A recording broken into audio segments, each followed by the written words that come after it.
Hello and welcome to my FlossTube channel. I'm Jane Hattersley and I am glad that you are here with me today. We are going to do some catching up. I haven't dealt with FAQs in a while and there's a bit of a backlog.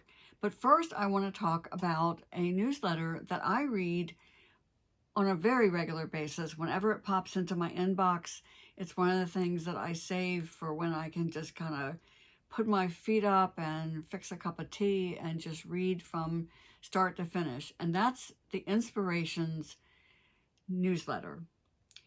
And I haven't mentioned it before, but it really, this last issue, I think it was number 270, really spoke to me. And I think it will you also. If you are new to it, I'm going to include a link in the episode description where you can go and sign up for it. And on that page, you can read the current issue. But what really caught my eye was that a good bit of it was all about stitch-alongs. And one of the things I found kind of amazing, but not really amazing, was that when the author lists the reasons to participate in stitch-alongs, they absolutely mirrored things that I have said here and things that I have mentioned and have read in various Facebook groups and whatnot. So I'm kind of going to go over that list with you now, kind of paraphrasing it, just to show you how in tune we really are with even the larger stitching community. So when they talk about reasons to join a stitch along, and of course we've got Roxie starting very, very soon on March 1st, and Jane Hattersley not long after that on April 9th. But one of the reasons to join is that you get to be a part of actually an international community. And in both stitch alongs, we have people from all over the world that are going to be joining us. And then kind of the flip side of that, I mean, here I am saying that we're part of this really large worldwide stitching group, but at the same time, most of us stitch alone. And sadly, a lot of people not only stitch in a solitary way, but they don't have anybody in their immediate support group that is as nuts about needlework as they are. And that can kind of lead to feeling, I think, a little bit lonely. And there are times that family and friends just don't get it. They don't understand the things that that frustrate us, and they don't understand the things that happen where we want to celebrate. So both the good and the bad, you end up not having anybody to be there for you. And when you're part of something like a stitch along, even though the first person, these other people are not in close physical proximity, they're just a click of the keyboard away, and giving us an opportunity to share the joys and share the frustrations of what we're doing. And that's a big part of, I think, of stitch alongs, is that, as we are going along, just to be able to take a quick photo of your progress to date and share that with everybody is just a really nice thing. Even if all the pictures look almost alike, it's like, yay, I'm at the same place, or yeah, I got to that point also. So just sharing those milestones, and some of them aren't even milestones, they're footstones or inch stones, but still it's progress. And when you come to those bumps in the road, then you've also got a community where you can ask questions, ask for help. And I think just as importantly, you can offer help. That if somebody asks a question and it's something you've already grappled with and found a workaround or whatever, then to be able to share those tips with each other, I think is a really vital part of what we do for each other. And besides the practical help, you also get to motivate each other and offer encouragement. And, you know, it's a combination of you can do it and attaboy and just those sort of cheering each other along from the sidelines. Well, that's not really, it's more than just cheering along at the sidelines. It's like you are running this marathon with other people, and it's not a competition, but a shared starting point and a shared goal. And as you're working along, you can encourage each other when somebody kind of loses their sense of what they're doing or whatever. I don't know. I don't feel like I'm saying this very clearly, but I hope you know what I mean.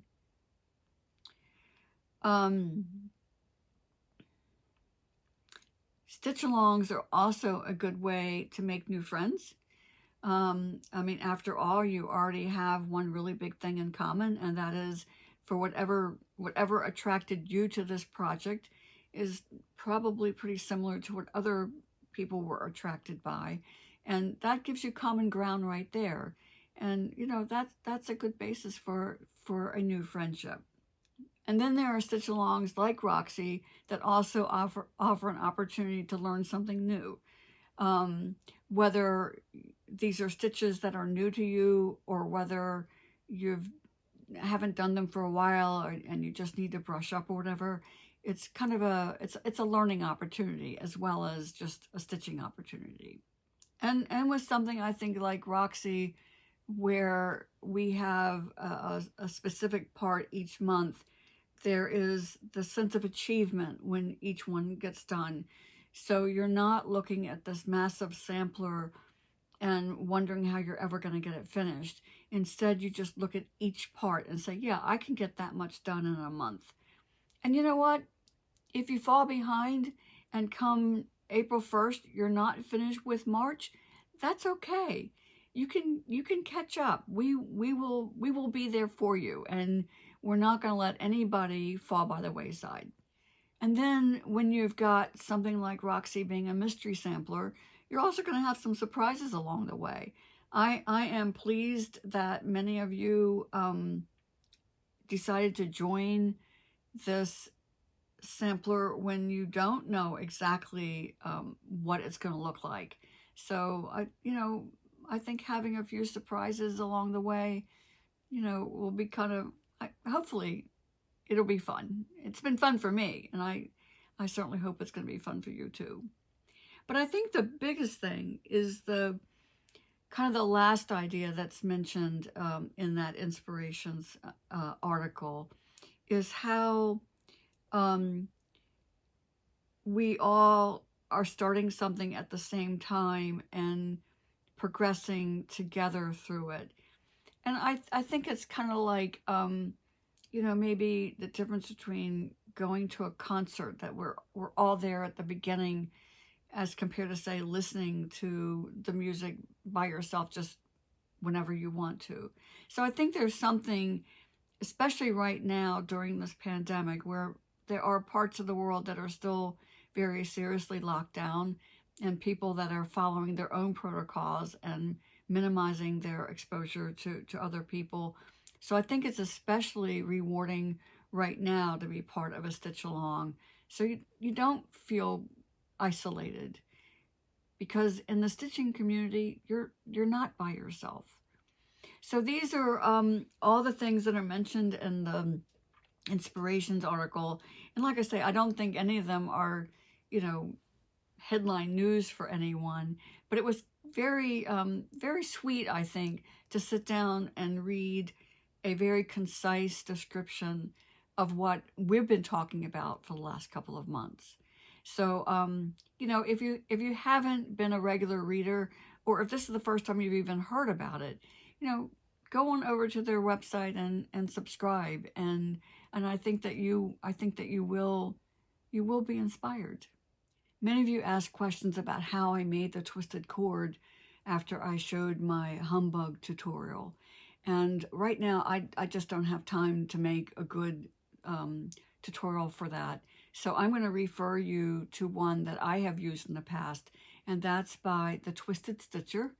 That's Vonna Pfeiffer, and she has a lot of tutorials. If you haven't discovered her YouTube channel yet, you're in for a real treat because she covers a wide range of subjects.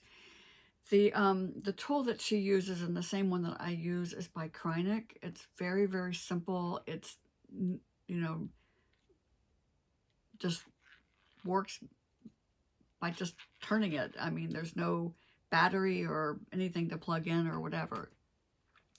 But I will tell you, there are also two other ways that I have made twisted cord. One is to use a drill, and I simply put a cup hook where the drill bit goes. If you're not comfortable with using power tools, then don't go there. But if you have a drill and you're saying to yourself, well, if we're talking about something going around and around and around, then why not use a drill? Yes, a drill will work. Simply put a cup hook where the drill bit would normally go. The other thing that I have used is an old-fashioned hand mixer, electric mixer, the kind that you pop the beaters into. I didn't bring one downstairs from the kitchen. Guess I probably should have. But anyway, and to use that, I simply attach the floss to the beater the same way you would normally attach it to the hook on this nifty little tool. So that's three different ways that I've made twisted cord. And I hope that you will watch Vonna's video tutorial and give it a try. Another question that I have received was a really good question from a novice stitcher learning to read a large chart. When you're first starting, most of the designs that you're going to be working with, the whole chart fits on one page. But what happens when the designer has a larger pattern and it's covering several different pages? Well, what most designers use, and the system that I use, is to have a shaded area that shows where the overlap is. So I'm going to use the Jane Hattersley chart pack here as a way of showing you what I'm talking about. So of course I've got the cover page, and then I have a description about the sampler and whatnot, and then we start with the chart. And in this case I did it landscape wise so I could fit more of the design on fewer pages going across. So the first page, of course, is not going to have any shaded area because there is no overlap. But then the next page, so you can see where I have the HI and the beginning of the J, and the next page, the JKL. So the part that's shaded is letting you know not to repeat it. And the reason that I do this, and I think that this is true of most designers, is if I were stitching this letter J and I didn't know what was coming next, and I stitched these parts, and then when I got to the next page, I'm like, well, wait a minute, there's this one little stitch right here. So by doing it like this, when you see that the chart is cut off, look at your next page so that you don't find yourself stitching almost all of a letter and then finding that you've got one little stitch up here. So that's a good practical reason for why designers use shading. It's not as much to make sure that you don't stitch the same thing twice as it is to help you stitch in a continuous way and not find yourself like ending a floss strand and then going to the next page and finding, like I say, you've got 1 or 2 or 3 stitches to do of the same color. There's a question that's been asked often, and frankly, I've sort of sidestepped it. And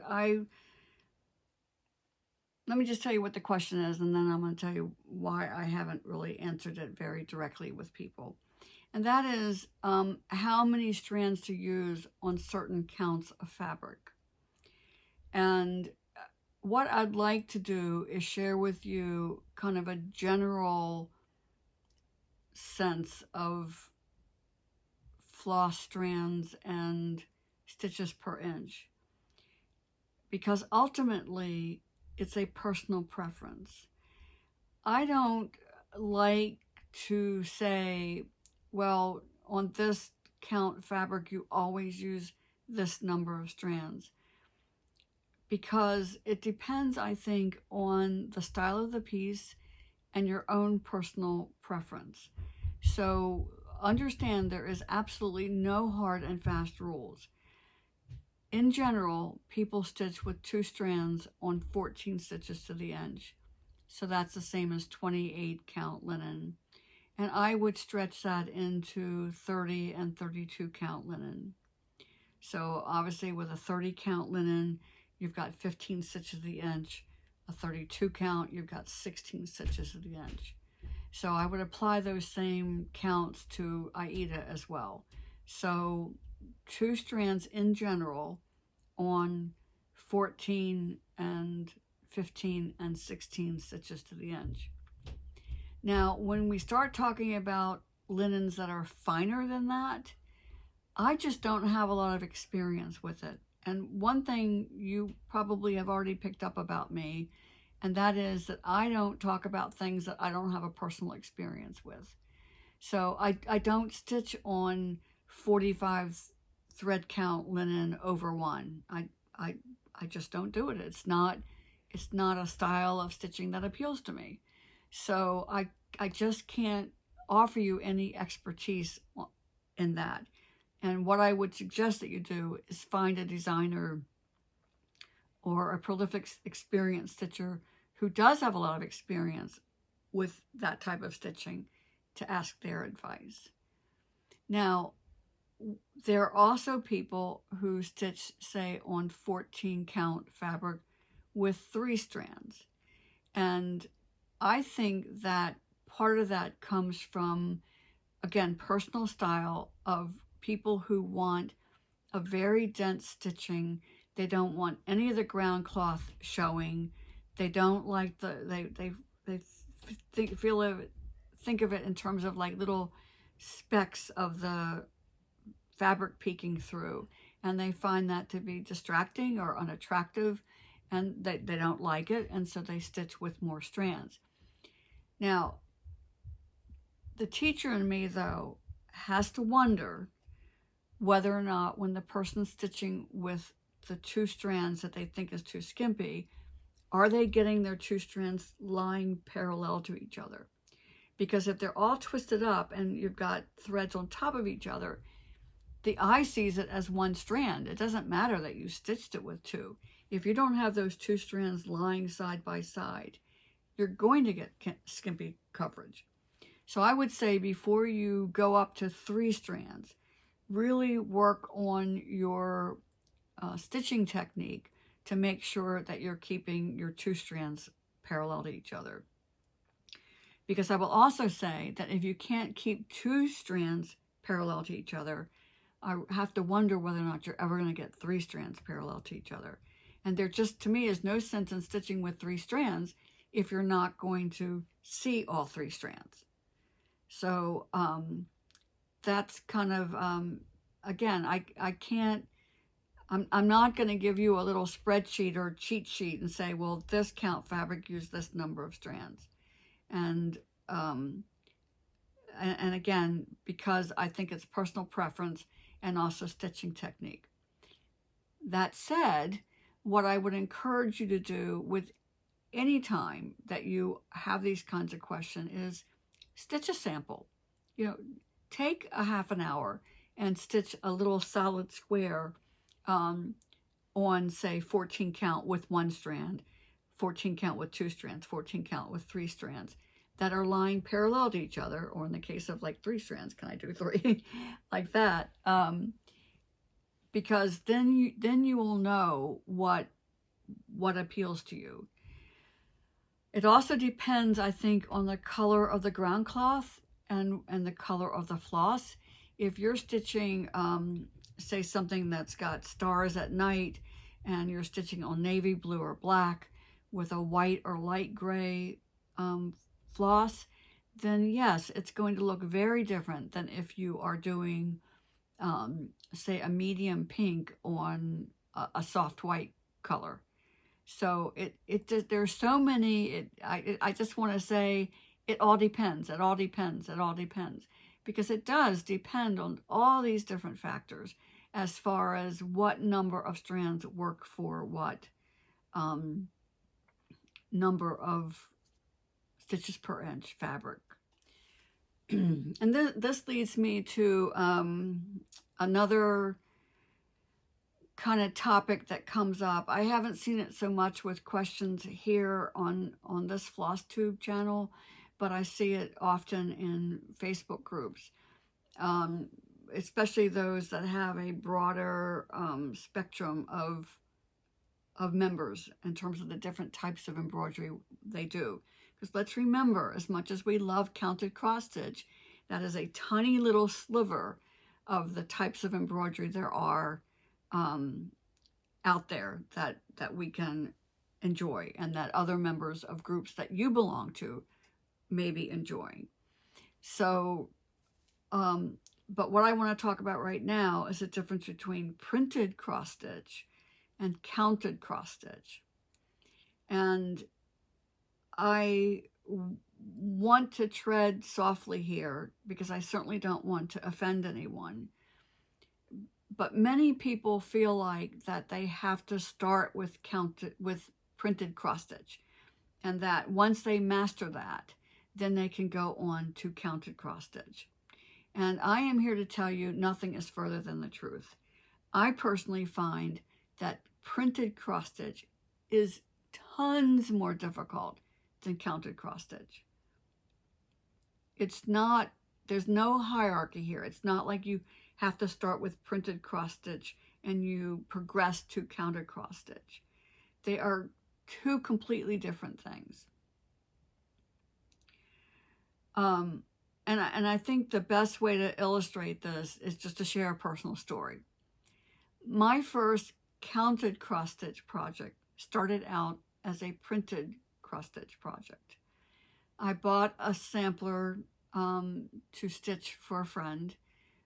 This was back when I was in college. I had no one around me who did this type of embroidery. I've just always loved anything that dealt with a threaded needle. I mean, when I was 6 years old, I had 10 cents, and I went to, back in the day when we actually had 5 and 10 cent stores, and I bought, with that 10 cents, I bought a skein of blue floss and an iron-on transfer. And I probably spent an hour in the store making everybody crazy, making my selection, but I could get one color of floss and I could get one iron-on transfer. And that was my first experience with embroidery. But I'm digressing here, terribly digressing. So now fast forward, and I'm in college. It's the 60s, and again, I have no one. I mean, it's not like I was taught by my grandmother or my aunt or whatever. I just have always loved to do this. So I am 100% self-taught. So here I am. I buy this this very traditional sampler that's stamped on linen, and I was so frustrated. Immediately could see where the X's would lie. Like, I could tell where the corner of the X's were that I was intended to make my stitch, but I couldn't because it was like in the middle of a thread. So here I am struggling to make these perfect little X's on fabric that the X's don't line up with the holes at all, not even knowing that they're supposed to, because again, I have zero experience with this. So after much frustration, I thought to myself, I'm just going to turn this piece of fabric over and just stitch this sampler. Because the other thing that people forget with printed cross stitch is that the X's are printed usually in blue on the fabric, and they're all the same color. So I could have this sampler with, say, 10 or 12 different colors in it, but all the X's on the fabric are blue. So how, as a stitcher, am I to know which X is which color? Well, there's a chart that goes with it that tells you which color X, which color floss to use for each one of these blue X's on the fabric. So when I turned my fabric over, I had linen, I had a chart, I had my floss, and I did my first counted cross stitch project, not knowing that that's what I was doing, not knowing it was a thing. So I share this story with you to point out a couple things. One is that what makes printed cross stitch harder than counted cross stitch is that the X's don't line up with the weave of the fabric. Even if it's printed on cotton, it is really hard to bring your needle up into any kind of a hole. You are constantly stitching through the threads. And with counted cross stitch, you don't penetrate the ground cloth. You are stitching over it by coming up in the holes between the weave of the fabric, whether it's cotton or linen or a man-made fiber. So I wanted to tell you this story so that if you are someone who does printed cross stitch and you think you're not good enough yet to do counted cross stitch, let me just tell you, you are, because what you're doing with printed cross stitch is much, much harder than what I'm doing with counted cross stitch. So with all this talk about stitch along groups and encouraging people who are currently doing, say, printed cross stitch and thinking that they're not good enough to do counted cross stitch, the word that keeps coming up in my mind is encouragement. So the February giveaway, which starts right now and will end on February 25th, you need to make your comment between now and then. The key word is encourage. And I am going to be giving one gift certificate to my Etsy shop for $25, 25 US dollars. And I will use a random number generator to pick the winner of this $25 gift certificate. So starting right now, anytime that you of a mind, leave a comment with the word encourage, and good luck to you. Somebody's going to win it, and it might be you. So I want to kind of segue into 3 different things that I've recently read in online groups. I'm not going to say whether they were comments left here or in various Facebook groups and whatnot, because some of them are sort of, I don't know, you'll understand why I'm not going to be specific with names or whatever. So recently somebody posted a photo of their finished stitching. It wasn't a finely finished, but the stitching was finished, you know what I mean. And in posting it, they said something to the extent of, I know this isn't as good or as special as what the rest of you are doing, but I'm proud of what I've done. And I just wanted to go find this person and give them a hug and say, yes, you should be proud of this. It doesn't matter what size it is. And when we choose our projects, we are hopefully picking things that are of a style or a theme that appeals to us. There are lots of cleverly designed things that they don't appeal to me. And so I'm not going to spend my stitching time doing them. And there are certainly people out there who might be learning from me, but they don't like my design style, and that's okay too. that's the beauty of our craft, is that there is something out there for everyone.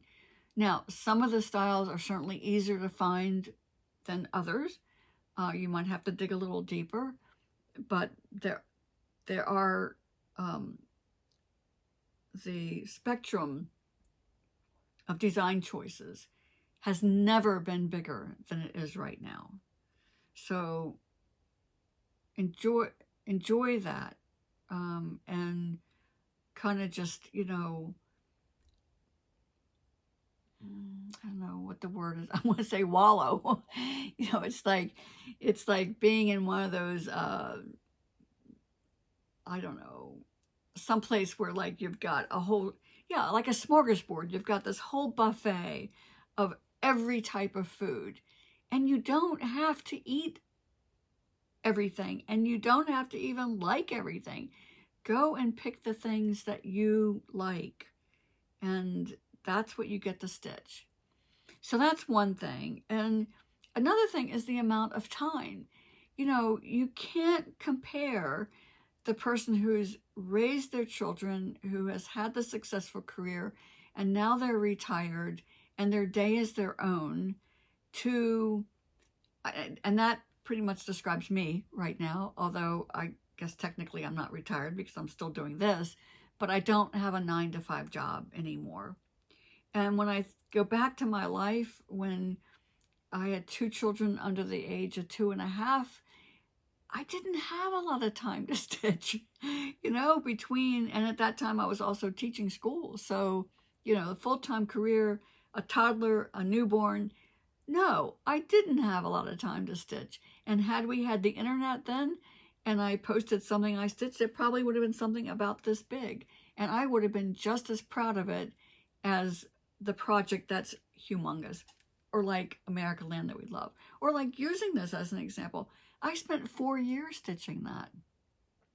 I didn't do that in 4 months. I intended to do it in a year. I was going to do it one state every week. And so obviously in a 52-week year, 1 week for the banner, 1 week for each state, 1 week for the bottom banner, and I would have been done. But life got in the way, and I didn't get it done in 1 year. But I'm just as proud of it as if I had gotten it done in a year. So those are, you know, style and the amount of time you have are both really strong factors in what you're going to get done. And then the third part of that is the skill set. And again, there are people who, whatever place they are in terms of skills, and they are striving to do better and better and better. And I have a friend that just signed up for a master class in EGA, and, you know, I'm cheering her on. It's going to be a great experience for her. She's at a place and a time in her life when she can do that. And then but the person who is doing basic cross stitch and has no intention on the horizon of developing their skill set, that's okay too. If they never learn other types of embroidery, that's okay. So again, it's not a continuum that everybody has to be on at the same time. So those are 3 things that all play a huge role in what we accomplish in any given amount of time. And then somebody posted something that started out with literally saying that they have just basically cried themselves to sleep because they never get anything done, and they feel like they're never producing anything. And this particular person went on to say that they stitch for hours a day and they never get anything done. And I just want to say, what project have you chosen that is so massive that you're not having any sense of accomplishment? And if that is the case, then you may want to set that aside and do something else for a while. Again, you know, I I'll come back to this one. Yes, I spent 4 years stitching it, but I had a real sense of accomplishment as I finished each one of the states. But when I see, again, with that wide array of projects that are out there that we get to choose from, there are some that you could stitch for a month and not see any progress. And if that is your mindset, again, that's okay. But if you're stitching for that month and you see no progress and you find yourself crying yourself to sleep at night, I would say that's time to set that aside and do something differently. Come back to it later on at a different time in your life. But for right now, I would say to that person, you need to get something done. You need to pick something that you like, that has a start and an end in sight, and enjoy every moment that you're spending doing it. And then the third thing that I saw that kind of made me think about bundling all this together is a person who asked others, how do you stay motivated? How do you make yourself finish a project? And this person was saying that they were at the point where they were getting bored with it. So I would say that this is very similar to what I just mentioned, that if you are working on something and you find it boring, then learn from it and look at that project and say, okay, what is it that I don't like about this? What appealed to me to start with, and why am I bored now? So maybe it's not the subject matter. Let's say if it's I don't know, a dragon flying across mountains, and it's this humongous project that's full coverage. And at this point, you are tired of it. You are bored. I mean, the person themselves described themselves as being bored. But you love dragons. Well, find something else that has a dragon theme that maybe isn't full coverage, that doesn't have massive amounts of stitching, confetti, for example. So sit down and look at the project and say, what is it about this that isn't keeping my attention? And make a list of these things so that when you go shopping for your next project, you don't fall into that trap of picking the same type of project again and finding yourself in that same cycle of being bored. Because I want to tell you that when I started like stitching Roxie, for example, I couldn't put it down. I was staying up way too late at night stitching. The colors speak to me. The subject speaks to me. I am not bored in the least. That said, there are people out there that are like, a sampler bores me to tears. And to those people, I would say, don't do Roxie. Find something else to do. So look at your projects and look at your reaction to them and find that perfect balance between what it is about that project that you love, what is it about that project you don't love, and then apply what you're learning to the next time you stitch. So that circles back to that Inspirations newsletter and how we can use our social media platforms to cheer each other along, so that when you see somebody post something about how they're bored, then that person might just need a little motivation. They may need some encouragement. They may need some wisdom. And sometimes that's kind of hard to figure out what this person is looking for. But we have opportunities every day in our social media to, click that like button. That just might make somebody's day to come back to a Facebook thing and say, whoa, 47 people liked my project.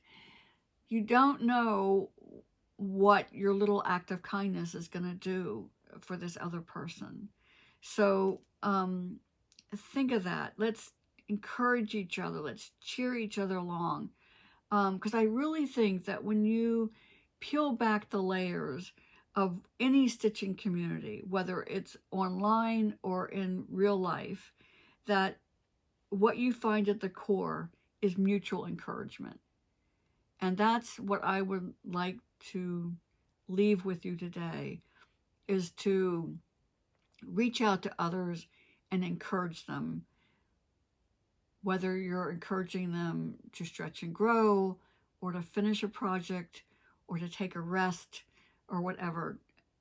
We all need encouragement. Every time I read the comments that you all leave for me, it encourages me greatly. I just, it makes my heart happy that so many people are enjoying my FlossTube channel and encouraging me to keep going. We all need it. So I hope that I have encouraged you today, and I'm hoping that you will be here next week. And between now and then, stitch happy and stay safe.